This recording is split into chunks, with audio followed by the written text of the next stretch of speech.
Hi everyone once again. Uh,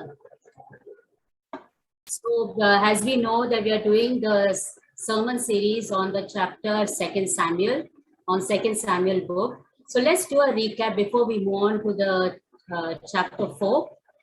We saw Saul, first king of Israel, is dead. God's next king, David, has been appointed as the king over the tribe of Judah. But Abner, who's the general of Saul's army, he was not ready to give up his position. So what he did, instead of acknowledging David as the king, he appointed one of Saul's son, Ishbosheth, as the next king in his father's place. But Ishbosheth was not happy with Abner, so he resented Abner's power and influence, and Abner became bitter, and he went to throw his support to David because he knew he would become the next king. But we see there that Joab, who was the general of David's army, he killed Abner, and that was very displeasing to David. So that is where we pick up the story in chapter 4. Now we'll see what is happening now in the whole of Israel in the wake of Abner's death. So before we go ahead, I request Sakshi to read the chapter verses 1 to 12.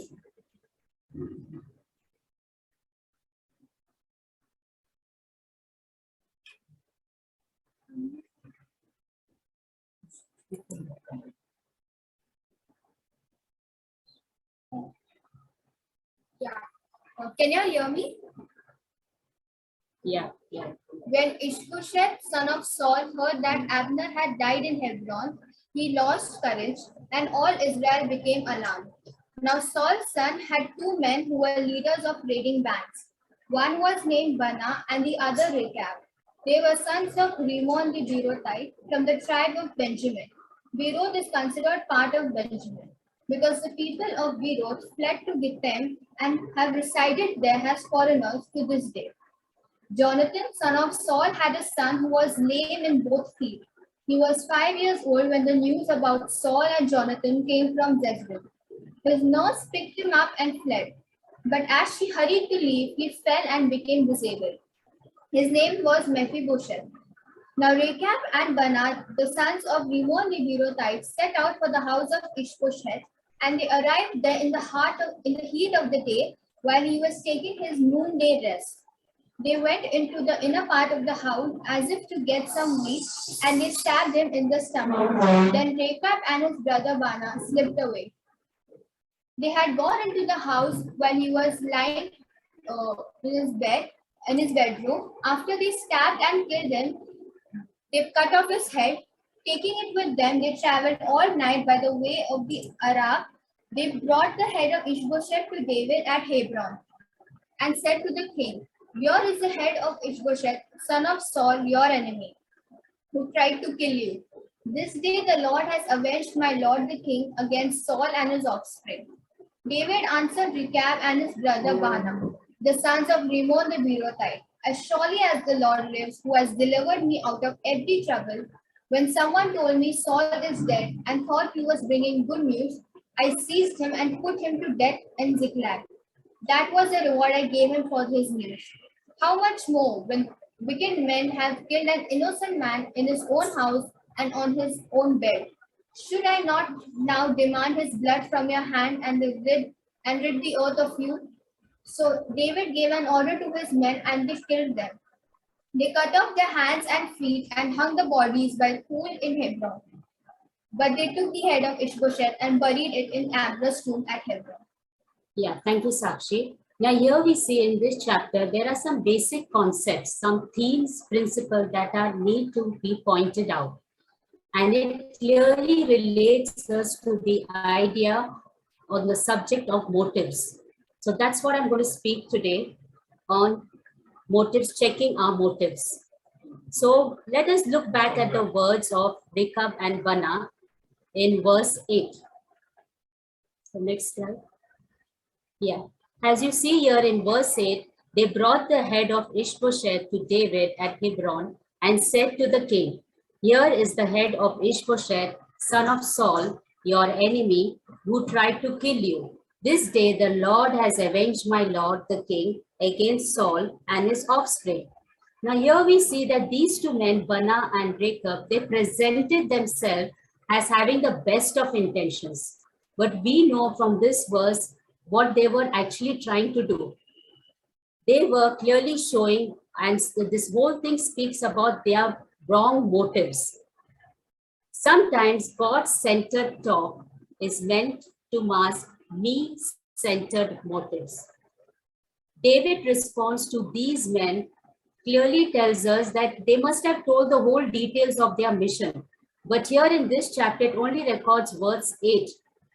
What Rechab and Bana, they said clearly that they presented themselves as Lord's instruments, as Lord's vengeance, as servants who are carrying out God's will in God's way. But here it clearly shows that they were ruled by their wrong motives, that is, impure motives and wrong and selfish intentions. Now, how do we know that? In verse 5 and verse 7, what we just read, it clearly shows their cowardice. Two times in these verses, verse 5 and 7, it shows that these two warriors were brave enough to kill a sleeping man. Clearly shows their cowardice. And in verse 8, it shows their arrogance. Because these men, they presumed to stand before the king, David, and presented themselves as God vessels. And third, it clearly shows their greed. They very well knew what was happening to the whole of Israel.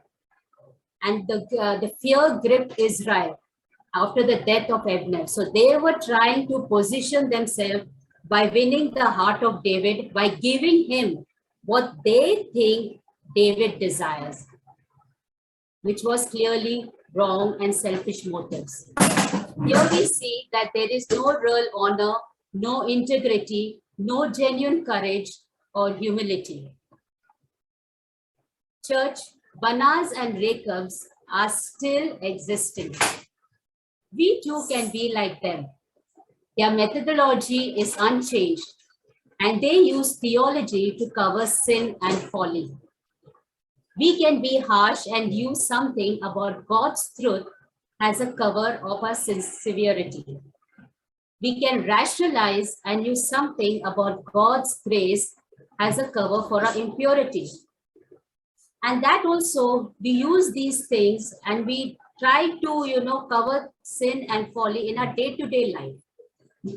I would like to share a story of me and my sister, my younger sister. So before marriage, when my elder sister's wedding was fixed and the date, venue, everything was fixed. And within few months, my mom expired. So we had to go ahead with the arrangements because everything, the venue, as I said, was fixed. So we couldn't back out. So at that time, those days, those years, I and my younger sister, we used to not get along, we used to really fight. And so after my mom's death, we decided that, the work of the house will be divided. So my younger sister, who loves cooking, she would do the cooking and I would do the cleaning of the house. And so as my elder sister got married, she started missing mom. So she wanted an emotional support. She was inviting me that, Sylvia, can you come over and stay for a few days? So I'll feel nice. I'm missing mommy. So I literally, denied, I don't want to go because I don't like traveling alone. That is also, we were staying in Mulund and she's in Santa Cruz. So all the way traveling alone, I said, no, let me think . But later I started thinking over and in my heart, I was like scheming now, I was just thinking in my heart, like if I go, then my younger sister would, the burden of doing the housework will be upon her. She has to do the cooking and also the cleaning plus her studies. So she'll be really burdened. And that's the nice way of showing revenge, of what she does to me. So now my heart was, having the wrong motives, selfish motives. But outside I had to show, I'm so kind hearted, so concerned for my elder sister. And I told the same thing to my dad, that I need to go, like, she's thinking about mommy and all. So it's not nice to leave her alone. I portrayed myself so nice, so sweet daughter. But in my heart, I was like, jumping, like it should happen, it should happen. And so I went over there. I stayed there not only for a few days, but few weeks I stayed. And so that was an example, like, sometimes we might show, like, that we cover our motives, our wrong motive, with the sweet behavior and attitude, which that is also purely wrong. So we always need to remember, church, that when we speak about God, about his word, about his will, we need to desperately check our hearts. And that's an everyday process. Every day we need to come to Jesus, to the cross, and ask him to change our hearts, to let it be like him, to do things according to his will for his glory and not us. But there's something else we see in this chapter. We see that God's righteous king will also serve as judge, even judging motives. Now we know about David, the story of David. He was a man after God's own heart. He was a faithful person. He was faithful to God's promise. We know that God appointed him as king because of his faith, his righteousness, and integrity. So David, as a king, would not tolerate these murdering opportunists. So as a king, he will judge them. And we also see later that Jesus Christ, we know that he is coming both as a king and as a judge. Paul writes to the Corinthian church in 1 Corinthians chapter 4, verse 5. Do not pronounce judgment before the time, before the Lord comes, who will bring to light the things now hidden in darkness and will disclose the purposes of the heart. Then each one will receive his commendation from God. And in the second letter, Paul reminds the same church, for we must all appear before the judgment seat of Christ, so that each one may receive what is due for what he has done in the body, whether good or evil. Now here remember, Paul, in both these passages, Paul was speaking to the church, to the Christians there. He was saying that our motives will be exposed by the King of Kings. So therefore, we cannot be just satisfied by doing and saying the right things. We need to constantly look at our hearts. And that's so important. We need to check our hearts. What is our motive? We need to keep asking God to change our hearts through his Holy Spirit. And that we could do only his will out of his desire. Whatever we do, we need to always remember to glorify God, because we are his instruments. We are seeking his glory and not us. And that's so important.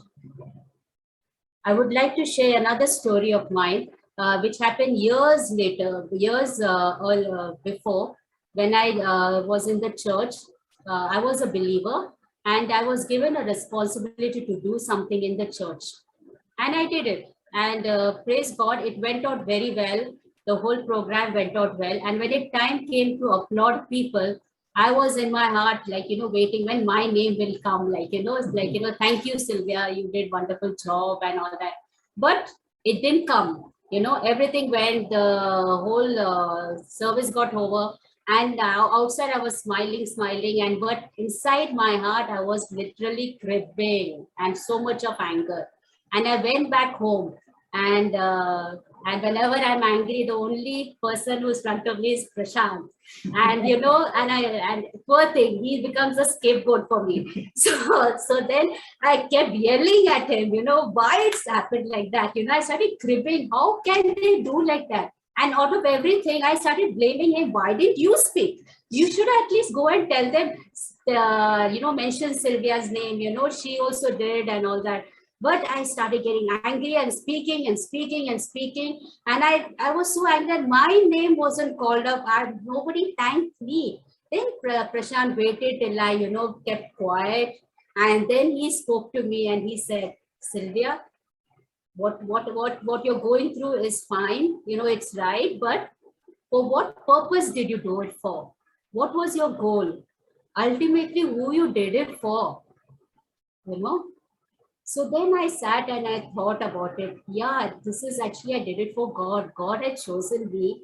And it's okay if my name is not called up, but at least his name was glorified, you know. So that is what happens sometimes, that at certain stages, we get carried away and we try to make our wrong motives rule us, that why we didn't get the glory, why our name is not, calling out. But it's okay. But we need to always remember that it's a church of God and we are his vessels, his instruments, as long as his name is glorified. So we need to really check our motives, our heart. Where is it? Is it in line with God or with me and myself, my thinking, my attitude? Let's go ahead. And now we see there's another concept here is presented here relating to idea of judgment. We see here a life dominated by me-centered motive will end in severe judgment. David's judgment against these two people, Rechab and Baanah, they were just. But as we read verse 12, it says, so David gave an order to his men and they killed them. They cut off their hands and feet and hung the bodies by the pool in Hebron. Now here we see they not only killed them, but they cut their hands and feet. Now why did David go ahead and do that? He could have just killed them. That was, fine. Everyone would have thought it was justice. But he went ahead and cut their hands and feet. If we see in Proverbs 6, verses 16 to 18, 6 things that the Lord hates, 7 that are an abomination to him.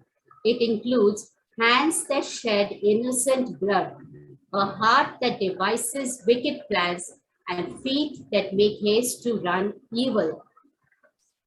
I believe David's judgment here was not only to cast shame upon these two people, Baanah and Rechab, but also to their wicked acts. Later we see that when Jesus, the son of David, he will return to judge. Even he will return to judge every act of ours. And there will be severe consequences whose lives are dominated by selfish motives, by selfish intentions. Now, wait a minute. Am I saying that God will judge Christians and punish them for their sins? Didn't Jesus die for us and took away that punishment? Yes, he did die for us. And those who trust in him, who confess their sins and repent will not be punished, but they will be consequence of the same. But on the other side, those who fail to consider their selfish motives, then that person or those people are failing to consider what severe consequences they will face one day. Jesus will disclose the purposes of the heart. It says in Jeremiah 17 verse 10, I, the Lord, search the heart and examine the mind to reward each person according to their conduct, according to what their deeds deserve. So here it clearly says that Jesus will disclose the purposes of the heart. The story of Baanah and Rechab clearly points on the words what Jesus says in Matthew chapter 7 verses 21 to 23. I'll just read it. Not everyone who says to me, Lord, Lord, will enter the kingdom of heaven, but the one who does the will of my Father who is in heaven. On that day, many will say to me, Lord, Lord, did we not prophesy in your name and cast off demons in your name and do mighty works in your name? And then I will declare to them, I never knew you. Depart from me, you workers of lawlessness. So such Baanah and Rechab can say that did we not kill in your name and carry vengeance in your name? But what God will answer in the end, I never knew you. Depart from me, you workers of lawlessness. Church, new life in Jesus should be dominated by the reality of the Holy Spirit in our life. Is that always the case? No. but the Spirit is also evident in our struggle, in a constant battle every day of repentance and reformation, in our struggling to follow Jesus Christ. But those who say one thing and live differently, and who are insensitive to the Holy Spirit, and who are always content with me-centered motives, I, me, myself, greed, selfishness, pride, such will one day be exposed. So we need to examine our heart, our motives, and that is through the cross of Jesus Christ. We need to do that every day. We have to be careful when we claim to act in God's name. Be careful, whatever we do in God's name, it should be done for His will and seek for His glory, not our own. Let not pride grip in. At a certain stage, we feel, oh, we have done everything, so that pride will come, I have done it. So let not that pride come. But let us always remember that we are vessels of God. We are God's instrument. We are called by God to glorify His name. So let it be His glory and not ours. There is something wonderful David responds to Rechab and Baanah. We see in verse 9, as the Lord lives, who has redeemed my life out of every adversity. We see in this chapter, later in verse 10, David says, when someone told me Saul is dead and thought he was bringing good news, I seized him and killed him at Ziklag, which was the reward I gave him for his news. How much more when wicked men have killed a righteous man in his own house on his bed, shall I now require his blood at your hand and destroy you from the earth?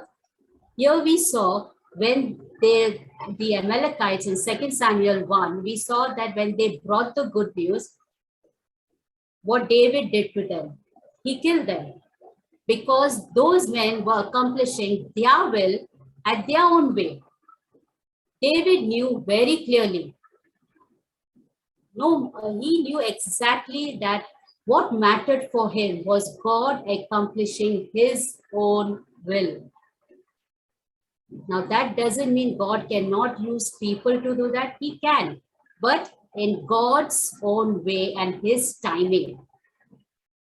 We saw time and again, David, when he was going through his troubles, his adversity, he saw that God has redeemed his life out of every trouble. David did not need any Rechab or Baanah to be his redeemer. Church, we also don't need any Rechab and Baanah to be our redeemer. We don't also need to be like them, like Baanah and Rechab. Our true redeemer is Jesus Christ. We have that with us.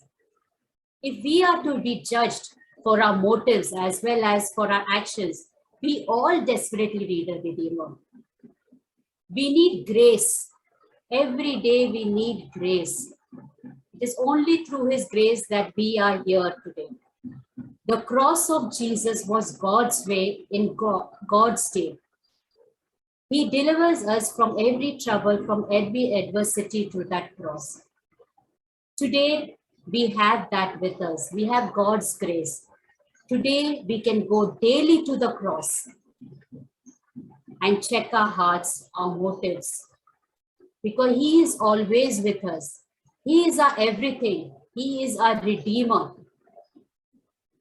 He hears and answers us. He delivers us. We just have to call on Him and believe that.